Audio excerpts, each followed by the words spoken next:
ให้เขาเที่ยงนะฐานคือมองตั้งมันจะเอาสติ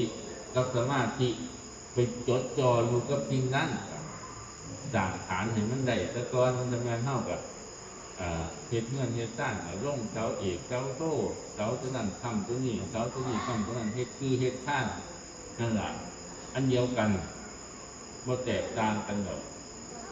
แต่ว่าเขามาหย่อนใจกายเขาคือว่ามองได้คำมองได้ยันมองได้ประคองว่าต้องไปลึกซึ้งก็มันมากมายขอให้เข้าใจในการใส่ชีวิตกับพ่อตัวใดมันหนาเกินไปเท่ากับคัดให้มันบางออกมันสินักไปทางไหนนักไปทางซ้ายเท่ากับเอียงมาทางขวานักมาทางขวาเท่ากับเอียงมาทางซ้ายให้มันอยู่เกินกลาง